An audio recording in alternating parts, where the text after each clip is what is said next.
Einen wunderschönen guten Morgen. Ich nehme euch heute mal mit, und zwar durch meinen typischen Arbeitsalltag. Heute ist ein OP-Tag, es stehen größere Operationen auf dem OP-Plan.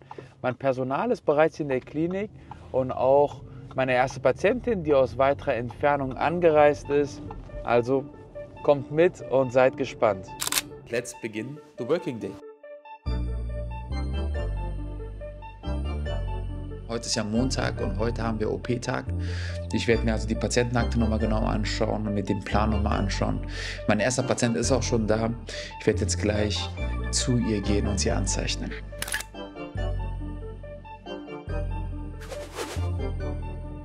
Vielleicht wundert es einige, dass bei mir im OP auch Musik läuft. Aber es gibt einige Studien dazu, die gezeigt haben, dass der Operateur besser und schneller operiert, wenn seine Lieblingsmusik im Background läuft. Letztens lief zum Beispiel auf Wunsch unseres Narkosearztes Backstreet Boys. Vor der Operation schaue ich mir nochmal die Laborwerte der Patienten an und schaue mir die ganze Akte auch nochmal an, weil es ist ja alles dokumentiert von Anfang an, vom Erstgespräch bis zur finalen Planung. Und die Voruntersuchungen sind meistens Laboruntersuchungen, also die Patienten schicken uns das zu, Blutdruck, EKG. Ich brauche manchmal gewisse Laborwerte. In einigen Fällen brauche ich nochmal eine Ultraschalluntersuchung und all das schaue ich mir nochmal vorher an, ob soweit alles in Ordnung ist. Das habe ich zwar schon alles gemacht für diese Patientin, aber doppelt hält besser. Also nochmal Doppelcheck. Meine Kamera ist immer mit dabei, weil ich ja auch nochmal Fotos mache, auch von den Anzeichnungen, damit alles gut dokumentiert ist. Und natürlich, ich habe ganz viele unterschiedliche Stifte, Eddings. Das müssen dann auch spezielle sein, damit, wenn ich die Patienten im OP steril abwasche, die Markierungen natürlich nicht weggehen, weil sonst ist dann alles weg. Hallo, guten Morgen. Gut angereist? Sehr schön. Bisschen aufgeregt? Das ist völlig normal. Ja, es wäre nicht normal, wenn Sie nicht aufgeregt wären. Der Narkosearzt ist auch schon da. Der wird auch gleich nochmal zu mir kommen.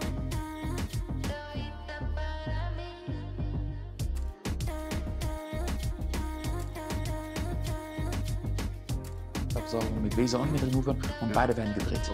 Ja, beide werden gedreht. Sie ist jetzt gerade im Zimmer. Ich habe sie schon angezeichnet, also wenn sie fertig ist, schon loslegen. Gut. 3 Liter Tumescence-Lösung für die erste vorbereiten und mit Laser und mit Remover. Okay. Direkt die Musikbox. Danke. Wir müssen es ja komplett umziehen, weil es erfolgt ja alles unter sterilen Bedingungen, also alles Straßensachen und so weiter müssen komplett ausgezogen werden.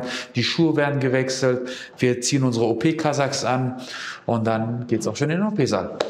Und die Musik natürlich. Waren ja schon einige Sit-Ups, die wir da gemacht haben. Also ich trainiere ja, außer an solchen OP-Tagen wie heute, sonst gerne mal morgens. Das gibt mir super viel Energie. Ja, morgens früh direkt mit dem Sport beginnen, Vollgas geben.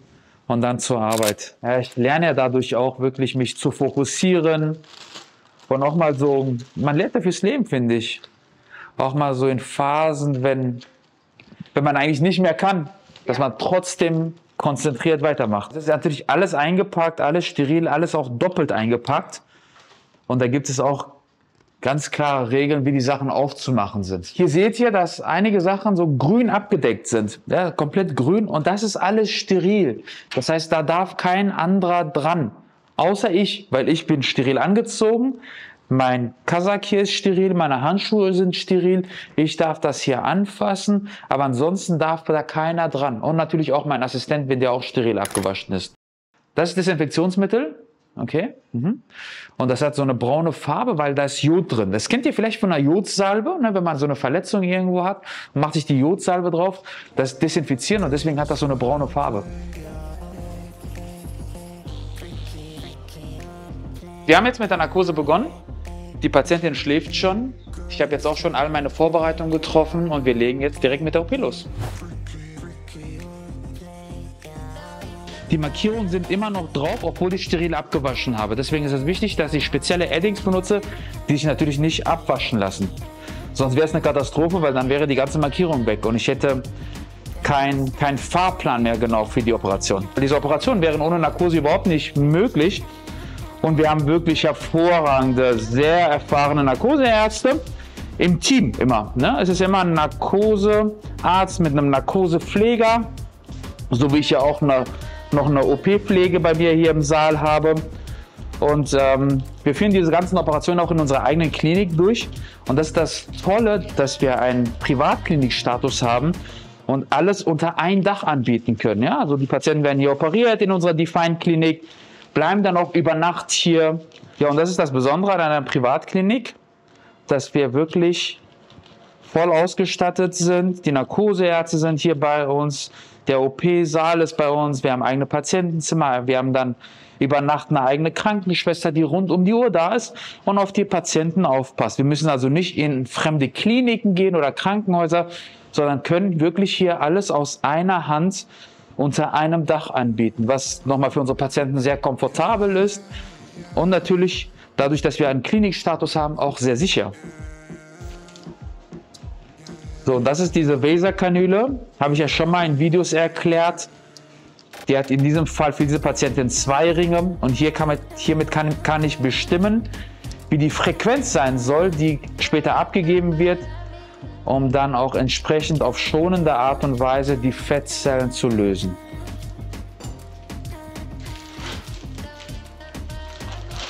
Chirurg heißt ja übersetzt der Handwerker. Und wie ihr sehen könnt, wie beim Handwerker. Ich habe Instrumente, nutze meine Hände, um dann was Tolles, Schönes zu erschaffen, Neues zu erschaffen. Daher kommt der Begriff Chirurg aus dem griechischen Handwerk. Da kommt schon das Fett raus. Wenn ich das Fett gelöst habe, dann sauge ich es ab. Und da gibt es ganz, ganz viele unterschiedliche Absaugkanülen. Hier in dem Fall nehme ich eine sogenannte Mercedes-Kanüle, weil wenn man sich die Löcher hier anschaut und hier einen Schnitt machen würde, dann würde sich das Loch wie ein Mercedes-Zeichen abbilden. Es gibt ganz viele unterschiedliche mit unterschiedlichen Löchern, mit unterschiedlichen Öffnungen, mit unterschiedlichen Dicken, mit unterschiedlichen Längen, auch sogenannte Basket-Kanüle. Und je nachdem, was für ein Fall vorliegt, was ich erreichen möchte, nehme ich dann immer individuell auf die Patienten und auf die Bedürfnisse angepasst die entsprechende Kanüle. Nach einer Fettabsaugung ist es ganz normal, dass sich nochmal Wundwasser bildet und das auch aus dem Körper rauslaufen sollte. Ich lege jetzt bei ihr am Bauch zum Beispiel Drainagen. Über diese Drainagen wird diese Flüssigkeit aus dem Körper rauskommen und ich werde diese Drainage nach ein paar Tagen entfernen. Die anderen kleinen Inzisionsstellen werden genäht.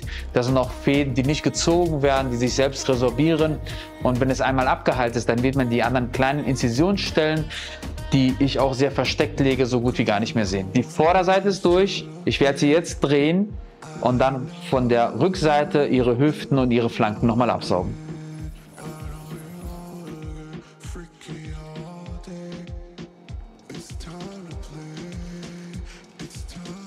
Mit dieser Operation bin ich durch, habe jetzt auch die Rückseite bearbeitet und alles abgesaugt, noch mit dem Renuvian gearbeitet. Jetzt geht es in eine kleine Pause und dann geht es mit Vollgas weiter. Heute stehen ja 2 größere Operationen an. Mit der ersten OP bin ich schon durch. Jetzt gibt es eine kleine Stärkung für mich und dann geht es mit der zweiten Operation weiter. Ich führe nie mehr als 2 große Operationen am Tag durch, weil für mich ist es ganz wichtig, wirklich für jeden Patienten volle Energie zu haben, voll fokussiert zu sein und präzise zu arbeiten. Und das kann man einfach nicht, wenn man einfach zu viele Operationen durchführt. Ich habe schon einen sehr hohen Energielevel, aber trotzdem, wenn es dann mehr als 2 große Operationen sind, dann würde man das definitiv merken. Und deswegen ist es ganz wichtig, dass jeder Patient meine volle Aufmerksamkeit und auch meine volle Energie bekommt. Jo, Dankeschön. Die nächste Patientin wartet schon auf mich. Hallo. Gut angereist? Ja. Wunderbar. Der Narkosarzt war ja auch schon bei Ihnen, den Zugang schon gelegt. Ich werde es jetzt einmal anzeichnen und dann geht es auch gleich schon los.